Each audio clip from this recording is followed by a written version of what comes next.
Bonjour peuple de Dieu, bonjour peuple de Dieu, que le Seigneur vous bénisse. Nous nous retrouvons encore en ce dimanche aujourd'hui pour parler de la part du Seigneur. Nous sommes tous ensemble ici. Notre thème c'est Lève-toi et agis. Nous sommes ensemble. Alors nous bénissons le Seigneur pour la présence de tout un chacun. Nous bénissons le Seigneur pour ce qu'il fait dans notre vie. Voilà aujourd'hui réunis, nous allons parler de notre thème « Lève-toi et agis ». Alors nous allons nous incliner dans la prière.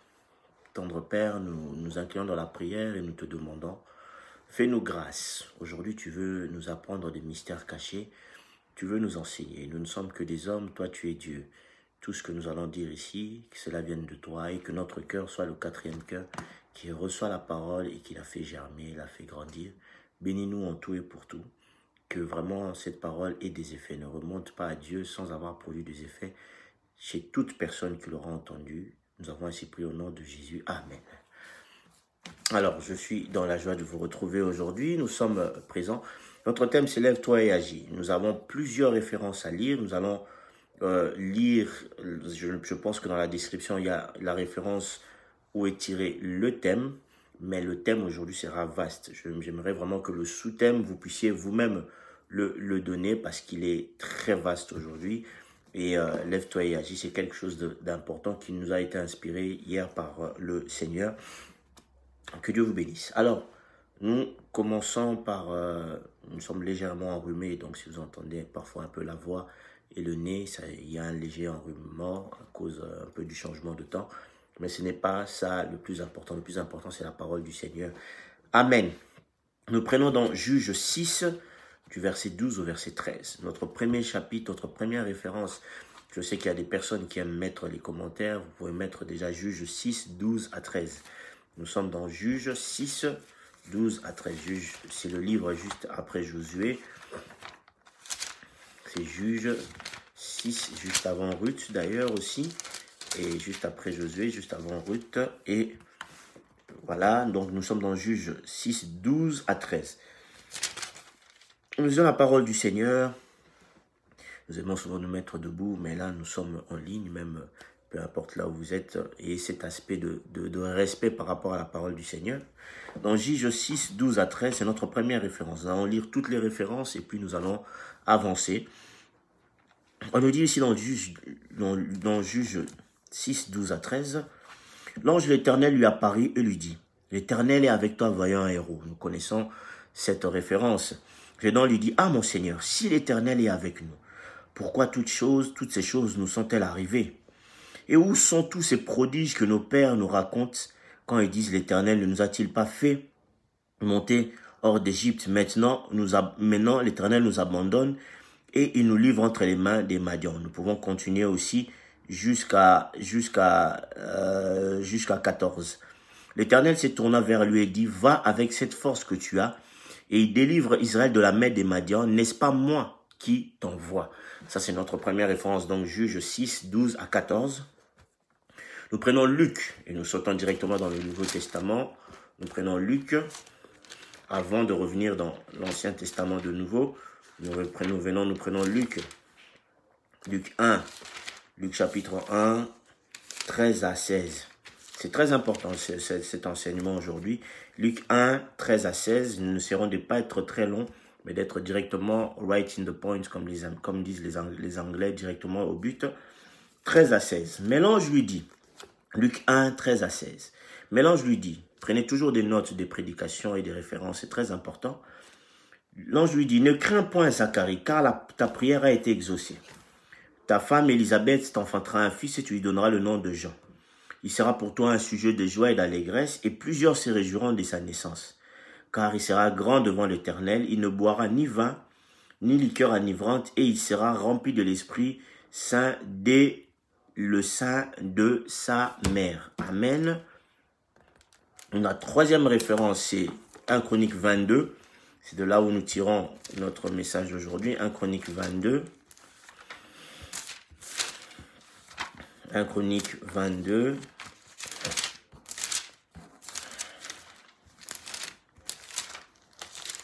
Vous allez voir que toutes ces références sont en lien. Chronique 22, 1 à 5, on nous dit, d'abord nous commençons de 1 à 16 et puis nous allons sauter, nous allons lire le verset 16.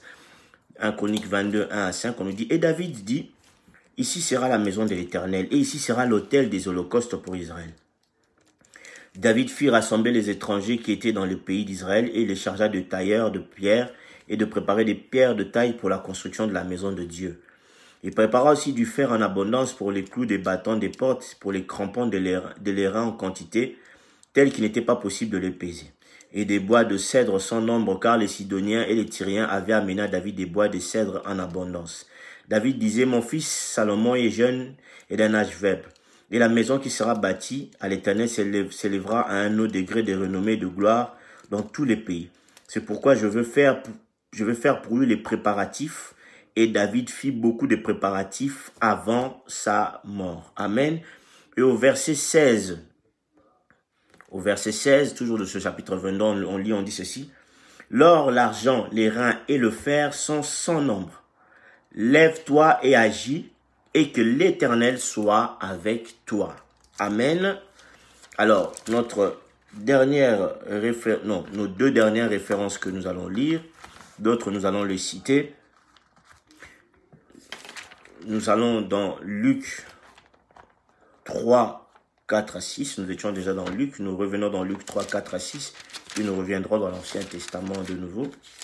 Luc 3, 4 à 6. Luc 3, 4 à 6, on nous dit ceci. Selon ce qui est écrit dans le livre des paroles d'Ésaïe le prophète, c'est la voix de celui qui crie dans le désert. Préparez le chemin du Seigneur, aplanissez ses sentiers. Toute vallée sera comblée, toute montagne et toute colline seront abaissées. Ce qui est tortueux sera redressé et les chemins raboteux seront aplanis. Et toute chair verra le salut de Dieu. Amen. Notre dernière lecture, les autres références, nous allons les citer. Nous allons prendre dans Exode. Dans Exode 2, du verset 1 au verset 10. Je veux juste lire le premier verset et le reste, nous lirons à la maison. Nous allons le citer. Donc, Exode 2, du verset 1 au verset 10. Ça, vous pouvez noter à la maison. Nous allons lire juste le premier verset. Un homme de la maison de Lévi avait pris pour femme une fille de Lévi. Cette femme devint enceinte, elle enfanta un fils, elle vit qu'il était beau et elle le cacha pendant 3 mois. On s'arrête là, le reste nous lirons à la maison. Et d'autres références, nous allons les citer. Amen. On nous dit aujourd'hui, lève-toi et agis. J'aimerais parler à quelqu'un aujourd'hui, ça sera une exhortation pour nous tous.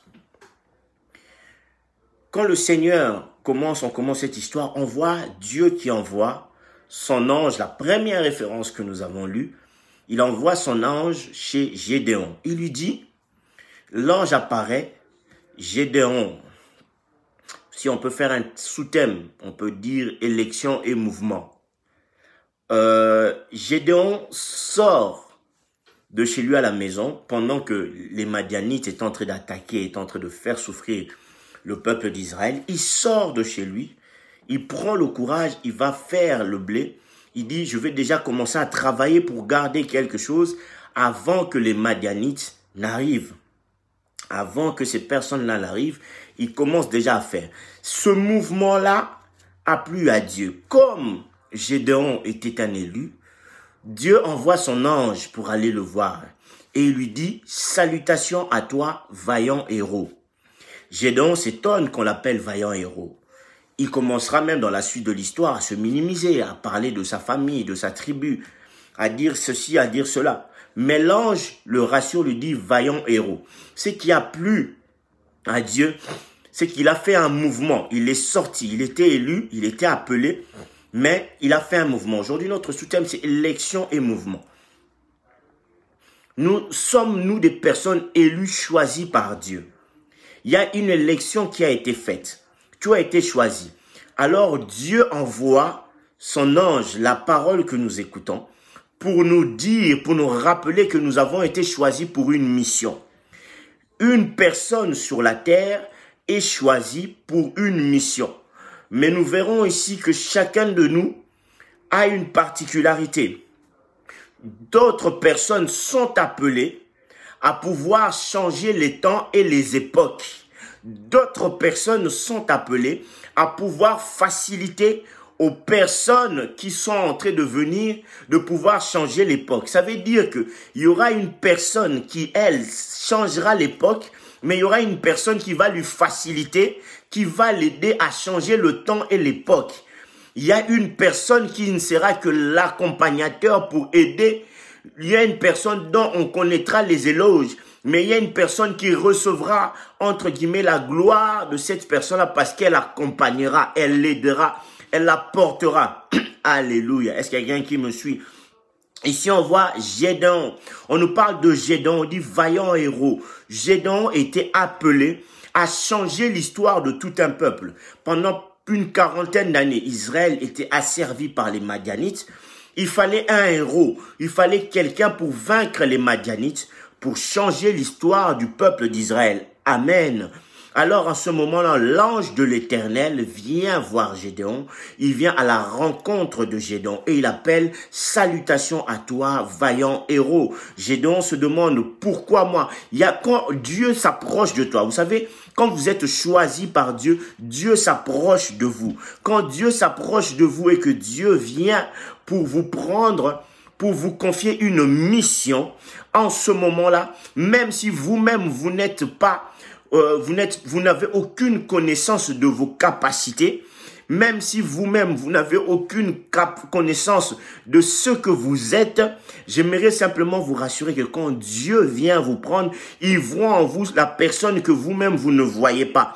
Mais Dieu ne prend jamais des personnes qui sont statiques. Dieu prend des gens en mouvement. Saoul, il a fallu qu'il soit en mouvement pour qu'on aille le rencontrer. David n'était pas statique, il était dans le champ. Dieu vient chercher des personnes qui sont en mouvement. Quand on lit dans Luc 1, 13 à 16, on voit que Dieu vient à la rencontre de Zacharie parce que Zacharie, malgré l'âge avancé, malgré qu'il n'avait pas d'enfant, il a continué à être au service de Dieu.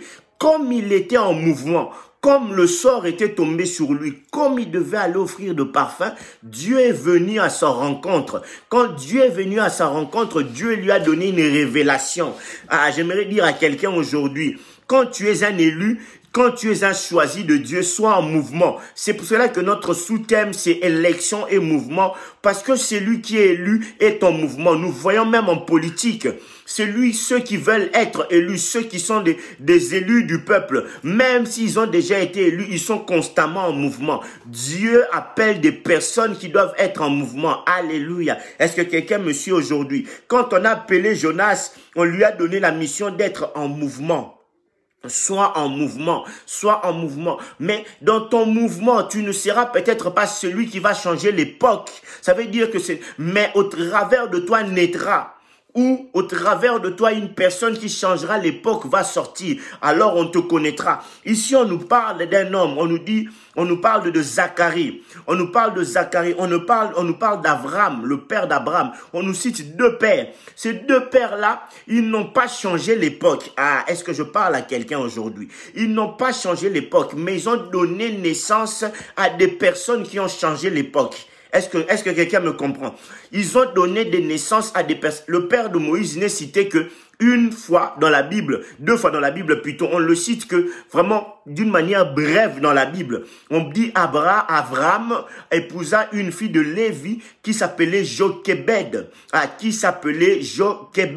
Alors, il épousa une fille de Lévi qui s'appelait Jochebed. Mais d'eux est sorti quelque chose de merveilleux. Ah, on nous parle d'un Zacharie qui était un simple prêtre, qui avait une femme âgée, lui-même âgé. Mais c'est par lui qu'est sorti, comme on l'a dit dans Luc, la voix qui crie dans le désert. Lui, il a donné naissance à un Jean-Baptiste. La Bible dit, de tous les fils de l'homme, personne n'a été plus grand que Jean-Baptiste.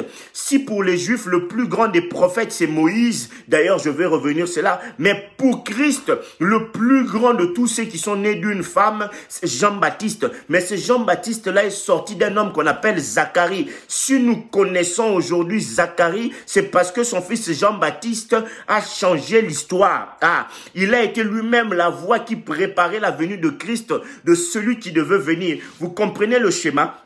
un Zacharie qui donne naissance à un Jean-Baptiste. Et ce Jean-Baptiste-là change l'histoire. Il change tellement, il bouleverse. On dit l'esprit d'Élie était sur lui. Il a bouleversé l'histoire parce que c'est lui qui a baptisé Christ. Et c'est lui-même qui aura la révélation de la nature de Christ. Pendant que tout le monde ne connaissait pas encore qui était Jésus. Dans Jean 1, 29, il regarde Christ, il dit, voici l'agneau de Dieu qui ôte le péché du monde. Et quand il demandera plus tard à Christ, devons-nous attendre quelqu'un d'autre? Christ va se sentir obligé de se révéler. Il dit, les aveugles voient. Donc c'est Jean-Baptiste à chaque fois qui a participé au ministère, au début du ministère terrestre de Jésus-Christ. Mais tout ça est venu d'un Zacharie qui était en mouvement. Ah oui, je te dis aujourd'hui, tu vas être en mouvement. Peut-être que ce n'est pas toi qui changera l'époque, mais de toi on changera, quelqu'un d'autre changera l'époque. Mais on se rappellera de toi, on dira, lui là, c'est le fils, c'est le père de... Lui là, c'est la personne qui a accompagné de... Ah oui, tu es peut-être Barnabas là où tu es. Tu es peut-être Barnabas, tu sors avec Paul. Quand on lit dans Acte 13, 1 à 5, on nous dit, ils étaient tous en prière. Acte 13, 1 à 5, la Bible dit, ils étaient tous en prière. Aujourd'hui, je ne veux pas prendre beaucoup de temps, je veux juste bouleverser notre foi à moi et à tout un chacun. Ils étaient tous en prière, la Bible dit, ils étaient tous en prière et le Saint-Esprit a dit, mettez-moi de côté Barnabas et Paul pour une mission. On nous dit ceci, Barnabas, on l'appelait le fils de l'exhortation. Il a accompagné Paul dans ses missions, il a aidé Paul dans la formation, il a été auprès de Paul. Mais Paul a écrit la moitié du Nouveau Testament. Barnabas, on ne connaît pas aucun livre de lui. On soupçonne qu'il a écrit hébreu, mais on ne connaît pas réellement les livres qu'il a écrits. Mais il a eu un impact énorme.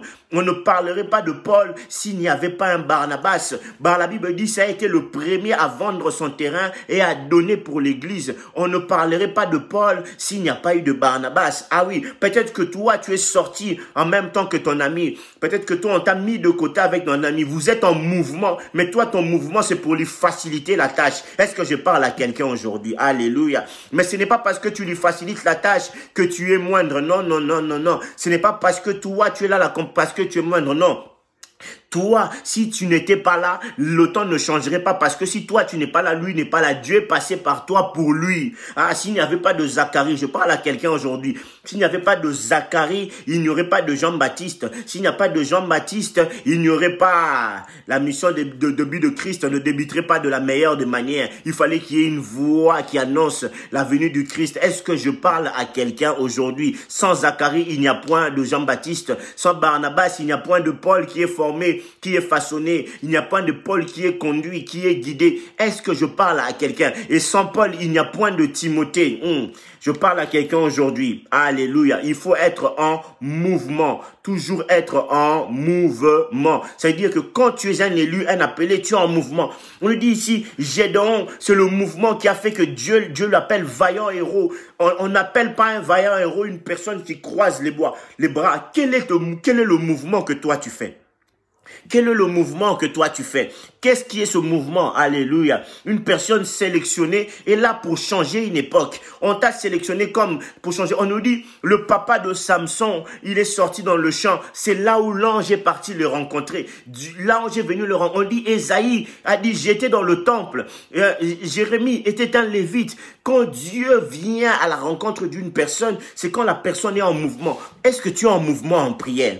Est-ce que tu pries? Quels sont les projets que tu mets en place pour devenir un vaillant héros? Sois en mouvement. Sois en mouvement. L'élection ne doit pas te pousser à croiser les bras. Au contraire, l'élection doit te pousser à être en mouvement. Quand tu es en mouvement, c'est là où maintenant Dieu vient te révéler ta mission. Ici, on nous dit, Dieu venait voir Gédéon et il lui a dit, vaillant héros.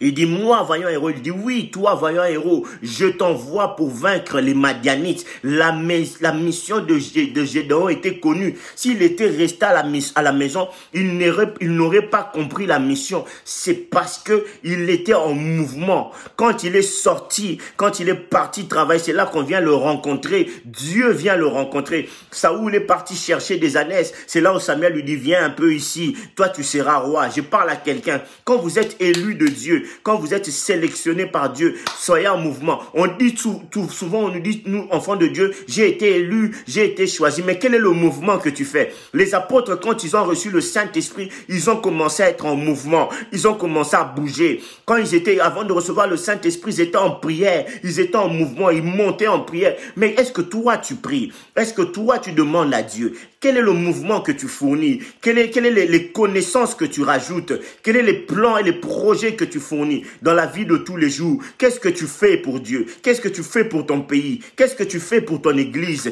Qu'est-ce que tu fais pour ta famille?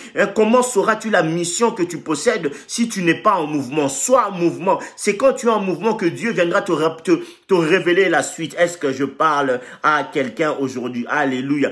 On nous dit ici, ce même David-là, ici dans 1 Chronique 22, on nous dit David, comprenez, il a compris que ce n'est pas lui qui allait construire le temple. Est-ce que je parle à quelqu'un? Je suis en train de parler de deux volets. Pour le moment, je parle encore de personnes qui accélèrent la destinée des personnes, d'autres personnes. Après, je parlerai des personnes qui ont eu la destinée de changer les choses. Mais d'abord, je vais parler d'abord des personnes qui accélèrent la destinée d'autres personnes. Ici, on voit David dans 1 Chronique 22, 1, 5 à 16, on nous dit ceci. David a compris dans son intelligence. Dieu lui dit, ce n'est pas toi qui vas construire le temple. Il dit, Salomon est encore jeune, Salomon est encore faible, je vais accélérer les choses pour Salomon. Il a pris des matériaux, il a acheté un terrain, il a tout préparé, Et au verset 16, il dit à Salomon, il dit, maintenant que toutes les choses sont là, maintenant que tous les matériaux sont là, lève-toi et agis. J'aimerais dire à quelqu'un aujourd'hui, tu as peut-être reçu tous les matériaux, on a peut-être accéléré les choses pour toi, on t'a fourni le matériel possible, tu es entouré d'hommes de Dieu, tu es entouré de personnes de connaissance,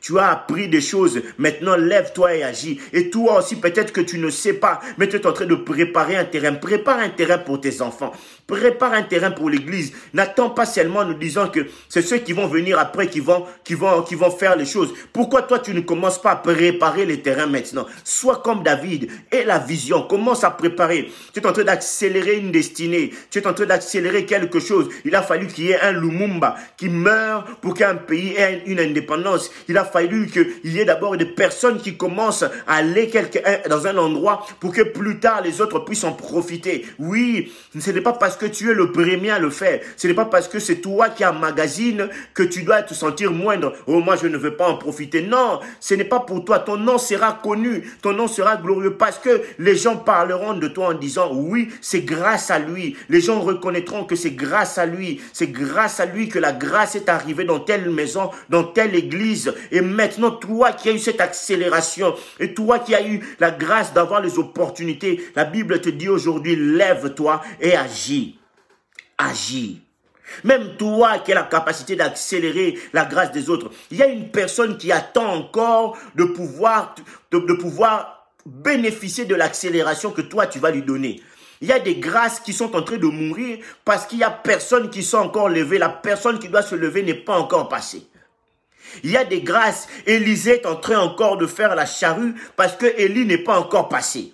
Est-ce que je parle à quelqu'un aujourd'hui? Élisée est encore en train de faire la charrue parce que Élie n'est pas encore passé. Est-ce que je parle à quelqu'un aujourd'hui? J'aimerais dire à quelqu'un, il y a encore une personne qui attend l'accélération parce que toi, tu n'as pas encore été en mouvement. Lève-toi et agis, sois en mouvement pour que la personne là doit bénéficier de ça, pour qu'elle aussi elle soit en mouvement. Quand elle sera en mouvement, il y a une époque, il y a une nation qui va changer. En fait, j'aimerais dire à quelqu'un, si Christ a commencé son ministère, c'est grâce à Zacharie. C'est parce que Zacharie était en mouvement, c'est pour cela que ça a donné Jean-Baptiste et ça a amené à Christ. J'aimerais dire à quelqu'un, il y a encore quelqu'un qui attend de débuter son ministère, il y a encore quelqu'un qui attend de débuter son travail, de débuter une entreprise. Il attend que toi tu puisses accélérer, sois en mouvement, parce que si toi tu es en mouvement, c'est au travers de toi. Ah oui, il faut qu'il y ait une Ruth. Je parle à quelqu'un, il faut qu'il y ait une Ruth qui soit en mouvement, qui aille dormir sous les pieds de Boaz pour que Boaz la prenne comme épouse. Il faut qu'il y ait une Naomi qui explique les choses. Il faut qu'il y ait ce genre de choses-là pour que ça donne Obed. Et après Obed, ça donne Isaïe. Et pour qu'après Isaïe, ça donne David. Est-ce que jusque-là, vous me comprenez?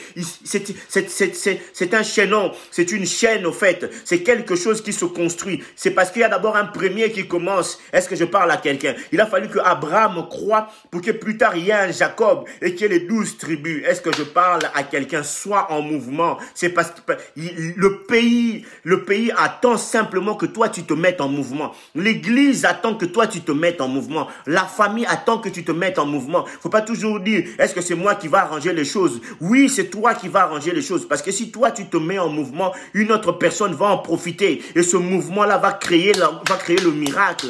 L'accélération va créer le miracle. Est-ce que je parle à quelqu'un aujourd'hui? Alléluia. On nous dit ici, dans Exode 2, on nous dit dans Exode 2, un homme de la ville, un homme de la tribu de Lévi avait pris une fille de la tribu de Lévi. Ils ont eu un enfant. J'aimerais dire à quelqu'un, quand c'est le moment d'agir, Dieu favorise l'époque. On regarde avec Gédéon. Les Madianites sont là, et puis à un moment, Dieu favorise le temps du miracle. On regarde ici avec Moïse. Un homme de la tribu de Lévi prend une femme de la tribu de Lévi. Ils ont déjà 2 enfants. Ils ont déjà Myriam et Aaron. 2 premiers enfants. Jusque-là, rien ne se passe. Israël est toujours sous l'esclavagisme. Rien ne se passe. Mais Dieu crée le temps pour accélérer les choses, pour que l'élu rentre dans le jeu. Dieu accélère. Vous savez, quand Christ devait naître, on donne un édit, on dit, il faut que toutes les personnes retournent dans leur village pour aller se faire recenser. C'est à ce moment-là que celui qui devait naître à Nazareth va naître à Bethléem pour concorder parfaitement à la prophétie. Est-ce que je parle à quelqu'un? La même manière avec Moïse, on nous dit que ce 3e enfant, il était beau, il est né, mais il est né au moment où la loi était sortie par le pharaon qu'il fallait tuer tous les enfants mâles. En ce moment-là, avant, il n'y avait pas encore le libérateur qui était entré, mais le libérateur rentre en action au moment où Dieu commence à favoriser le temps.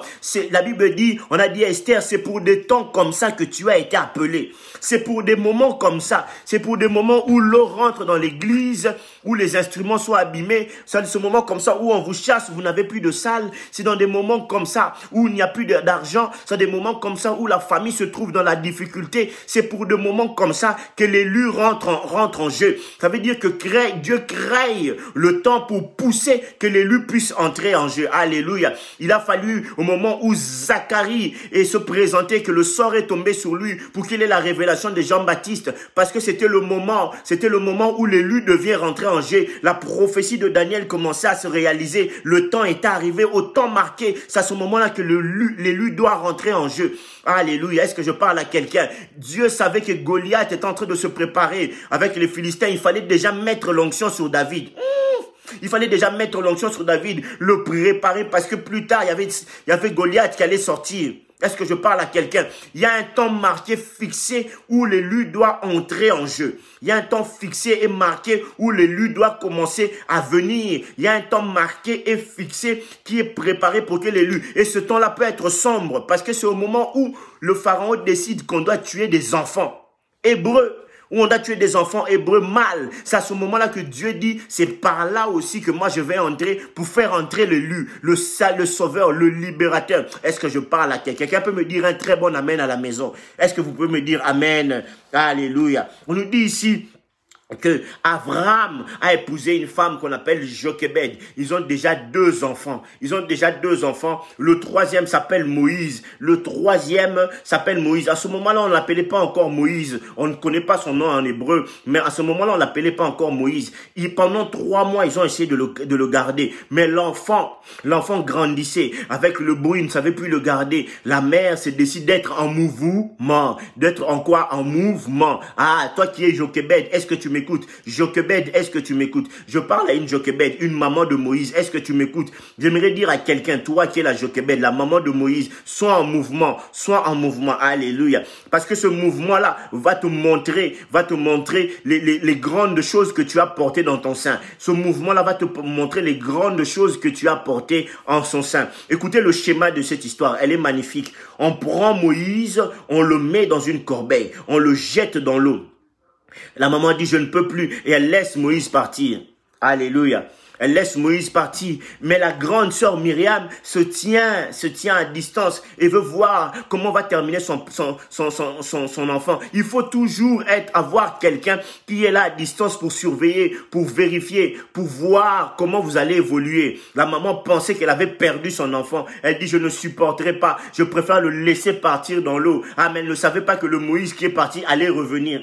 Est-ce que je parle à quelqu'un? Elle ne savait pas que le Moïse qui est parti allez revenir. Parfois, nous avons l'impression que nous avons perdu des choses. Mais Dieu, comme il sait que nous sommes les élus, Dieu, comme il sait que la promesse ne doit pas mourir, il nous ramène les choses que parfois nous avons pensé avoir perdues. Est-ce que je parle à quelqu'un aujourd'hui?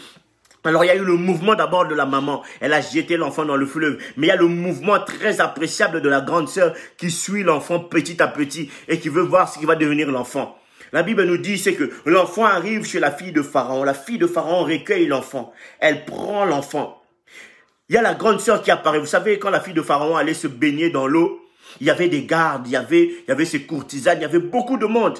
La grande sœur a risqué sa vie pour s'approcher, elle qui était une Hébreu, pour s'approcher de la fille de Pharaon. Elle a osé les gardes et tout ce qui va avec. Et elle s'est approchée. Et à ce moment-là, la fille de Pharaon lui dit, qu'est-ce qui se passe? Elle lui dit, cet enfant-là a besoin d'être nourri. Et moi, je connais une femme. Je connais une femme qui peut nourrir cet enfant. Alors la fille de Pharaon lui dit, va. Elle ne connaît pas elle aurait pu dire, je peux trouver des nourrices moi-même. Qui es-tu? Mais elle lui dit, va chercher cette femme. Ah, j'aimerais dire à quelqu'un, Jochebed, toi qui penses que tu as perdu ton Moïse, on va te ramener ce Moïse-là. Tu vas le nourrir jusqu'à l'âge de 3 ans. Parce que jusqu'à l'âge de 3 ans, elle a nourri Moïse de son sein. Elle a nourri Moïse de son sein. Je vais dire à quelqu'un, ce que tu penses avoir perdu, mais comme tu as fait un mouvement, cela va te revenir. Comme tu as éduqué tes enfants à faire des mouvements, cela va te revenir. Est-ce que je parle à quelqu'un? On nous dit que Moïse lui fit remis à la maman. L'enfant qui devait mourir n'est plus mort. Au contraire, il a été nourri. Il a bu le lait de sa maman. J'aimerais dire à quelqu'un, toi qui Jochebed, tu penses que tu as tout perdu. Mais au contraire, de cet enfant-là qui va revenir, il y aura quelque chose de merveilleux qui va sortir de là. On nous dit ceci. Moïse est considéré chez les Juifs comme étant le plus grand de prophètes. Il était le seul homme qui pouvait parler à Dieu face à face. D'ailleurs, lui-même il dira, un autre prophète viendra qui sera semblable à moi. Il parle de Jésus-Christ. Est-ce que quelqu'un m'écoute jusqu'aujourd'hui, jusque-là? Il parle de Jésus-Christ. Il dit, un autre prophète viendra qui sera semblable à moi. Et il parlait de Jésus-Christ. Il parlait de Christ. Cet autre prophète-là qui reviendra. Moïse est considéré comme le plus grand. Mais j'aimerais dire à quelqu'un, nous avons souvent prêché, nous avons souvent dit que tu es le Joseph de la famille, tu es le David de la famille. Mais c'est très bien de dire ce genre de choses-là. Mais je me rends compte que même dans une seule famille, Dieu peut sortir de plusieurs personnes d'exception. J'aimerais que tu dises là où tu es à la maison, dans ma famille, Dieu sortira plusieurs personnes d'exception. Oui, c'est bien de se dire, je suis le Joseph de ma famille. Ah, mais dans la famille de Joseph, il y avait Joseph, il y avait Benjamin, il y avait Judas, il y avait Lévi. Il y a eu des personnes d'exception. Jacob a eu des enfants d'exception. Lévi a inauguré toute la tribu sacerdotale. Benjamin, lui, il y a eu le premier roi d'Israël. Mais il y a eu aussi l'apôtre Paul qui est sorti de Benjamin. Est-ce que je parle à quelqu'un? Judas, il a eu tous les rois d'Israël quasiment qui sont sortis de Judas. Et notre Seigneur et Sauveur Jésus-Christ est sorti de Judas. Quand tu regardes Joseph, il a libéré ses frères. Il les a aidés à s'établir. De lui, ses enfants, Ephraïm et Manassé. D'Ephraïm est sorti Josué qui a libéré. Donc, dans une même famille, il y a eu plusieurs personnes d'exception. J'aimerais dire à Jochebed aujourd'hui, parce que tu as fait le mouvement d'aller déposer l'enfant dans le berceau et le laisser partir dans l'eau. Est-ce que quelqu'un comprend le sens spirituel? Parce que tu as fait le mouvement de laisser l'enfant et que cet enfant est revenu. Cet enfant sera le libérateur. Mais non seulement il sera le libérateur, mais il va révéler que tous tes autres enfants sont des personnes d'exception.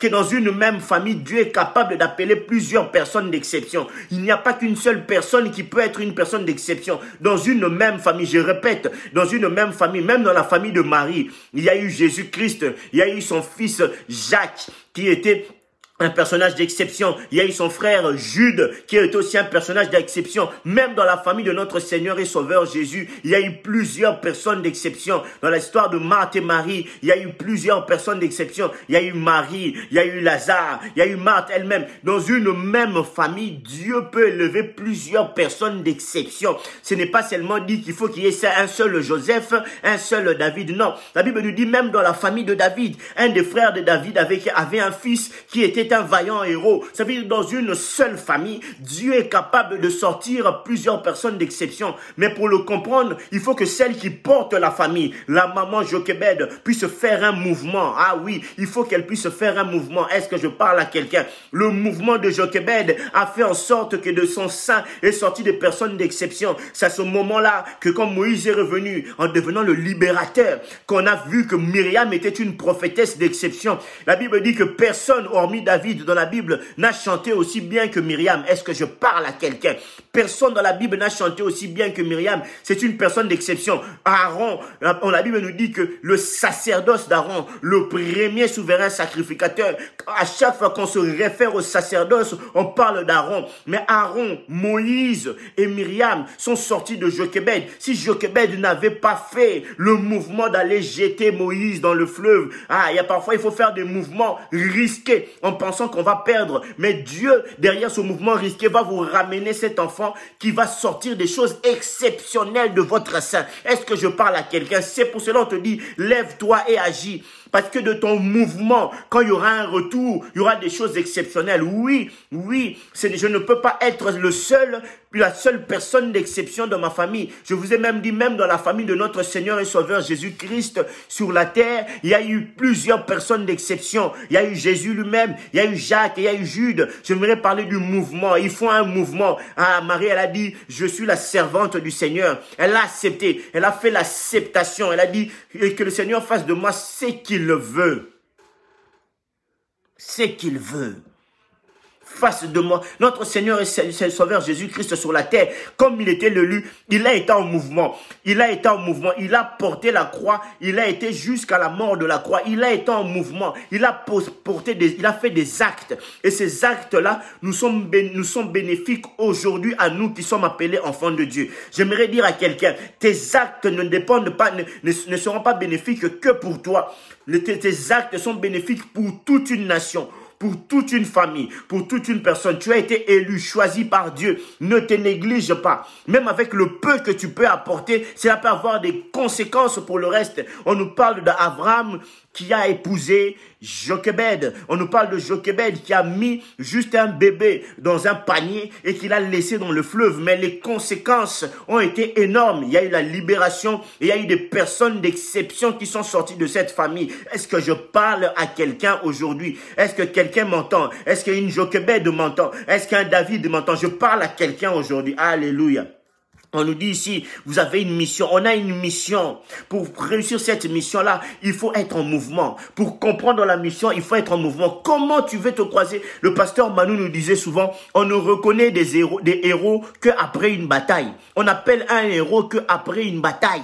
Comment toi tu veux être appelé un héros si toi tu croises les bras? Oui, le combat c'est tout à fait normal. En tant qu'enfant de Dieu, nous devons combattre. Nous avons des situations compliquées. Il y a des personnes qui se posent la question, pourquoi c'est toujours à moi que ça arrive? Pourquoi c'est toujours à moi que ça arrive? Mais peut-être ça t'arrive à toi parce que tu dois faire ce mouvement-là. Le mouvement que tu dois faire, c'est pour gagner. Il y a des personnes qui se demandent pourquoi j'ai l'impression de ne pas réussir ce que je fais des entreprises. Continue à avancer. Gédéon, quand il est sorti, il n'était même pas sûr qu'il allait rapporter ce qu'il était parti avec. Ce que j'aime avec Gédéon, non seulement il est sorti, il a eu le courage de faire les choses, mais quand il a compris la mission, la première des choses qu'il a faites, c'est de renverser l'autel de Baal et de sonner le corps de dire « Makamwe changé awa ». Toi aussi, tu as la révélation de ta mission. Mais qu'est-ce que tu fais après? Tu as été en mouvement, oui, tu as prié, Dieu te révèle maintenant. Mais qu'est-ce que tu fais après? On nous dit, on commence par renverser l'autel de Baal. Il faut d'abord renverser les idées qu'on a avant. Il faut d'abord renverser les pensées qu'on a avant. Il faut maintenant commencer à sonner le corps, dire que proclamer le Seigneur, rassembler ce qu'il faut rassembler, pour la mission. Le Seigneur qui t'a envoyé te dit, je te ferai vaincre Madian. C'est Dieu qui te donne, lui, il te dit, je te ferai vaincre. Il te dit, lève-toi et agis. Tout le matériel est autour de toi. Tout le matériel est autour de toi. Lève-toi et agis. Va en mission. Fais ce mouvement, l'élection et le monde. J'ai été élu, pas pour rester statique. J'ai été élu pour bouger, pour aller, pour faire quelque chose. Parce que chacun de mes pas a des conséquences pour toute une nation.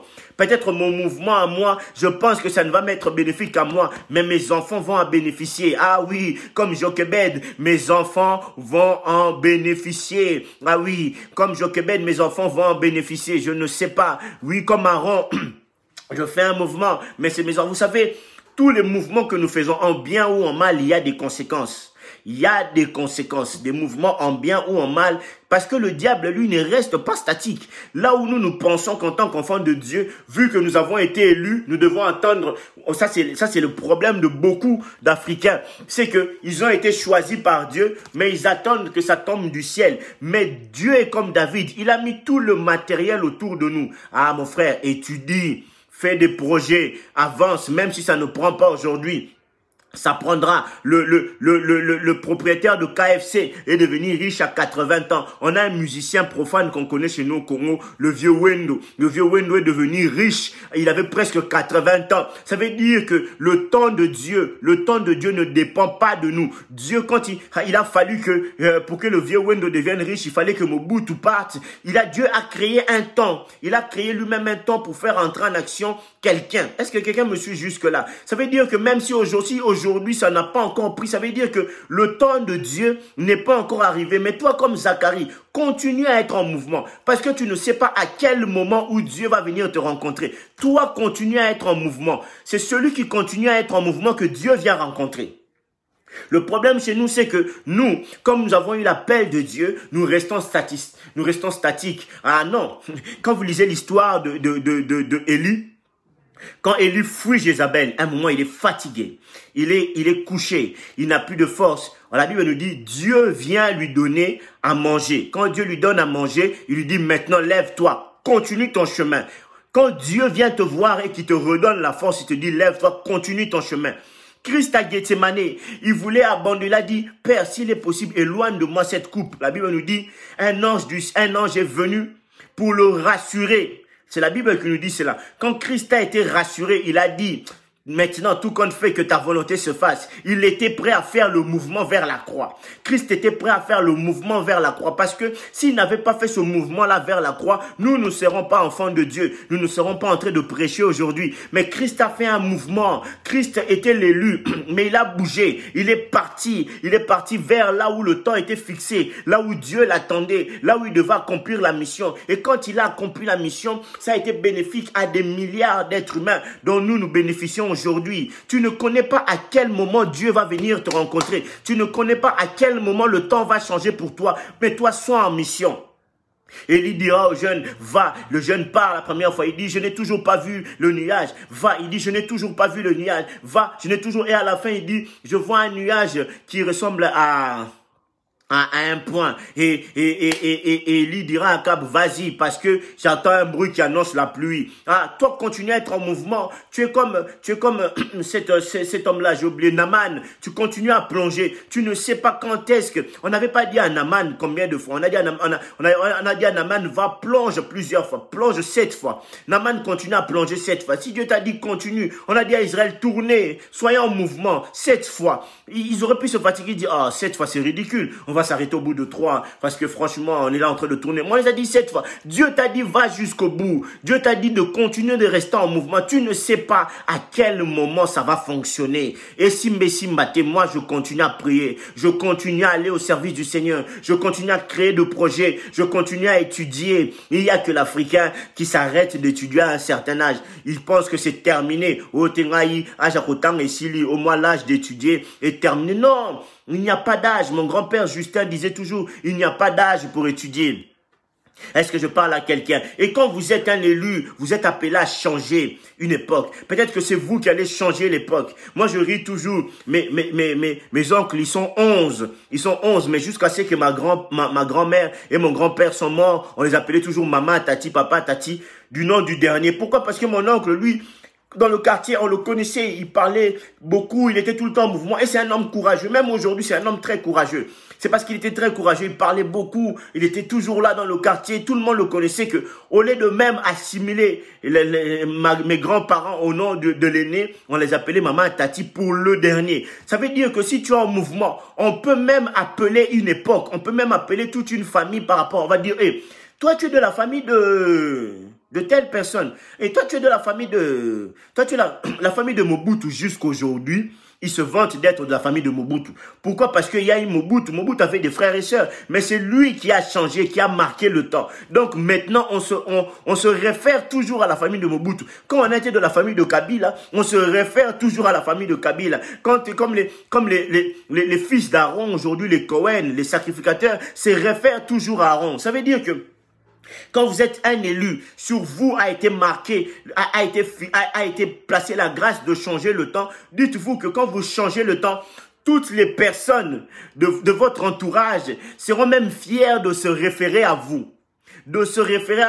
Comme les rois d'Israël étaient fiers de dire qu'ils étaient descendants de David, ils étaient descendants de Salomon. Est-ce que je parle à quelqu'un aujourd'hui? Tout comme nous sommes fiers de dire que nous appartenons à Jésus. Alors j'aimerais dire à quelqu'un, si toi qui as eu le matériau, si toi qui as tout, change ton époque, fais ce mouvement-là, peut-être parce que tu ne sais pas, il y aura des personnes qui vont commencer à se référer à toi. Et peut-être tu ne sais pas qu'en faisant ce mouvement-là, tu vas faciliter la tâche à une personne qui va changer le temps. Est-ce que je parle à quelqu'un aujourd'hui? J'aimerais terminer mon message. J'avais dit que je ne serais pas long dans cette exhortation, même si nous avons quand même été longs, pour dire à une personne, l'élection n'est pas une raison de rester statique. L'élection doit nous pousser à bouger dans la prière, dans le travail, dans les projets, dans tout ce que nous faisons. Parce que Dieu viendra te rencontrer quand tu es en mouvement. Et quand le temps sera fixé, quand le temps sera marqué, tu changeras l'époque. Ou tu seras un catalyseur pour changer l'époque. Tu seras un catalyseur pour changer l'époque. On nous dit souvent que Kennedy est devenu président parce que son père a tout fait pour qu'il le soit. Peut-être que c'est toi le père, peut-être que c'est toi Jochebed, ou peut-être que c'est toi Moïse. Mais peu importe, on parlera de toi comme Barnabas, on parlera de toi comme Jochebed, on parlera de toi comme Zacharie, on parlera de toi comme Moïse. La parole du Seigneur est sortie aujourd'hui, qui nous pousse à être en mouvement. Ne reste pas statique, comme il est Mbissaté. Ne te dis pas que c'est fini, là j'ai fini, là j'ai avancé, non. Progresse, va de l'avant.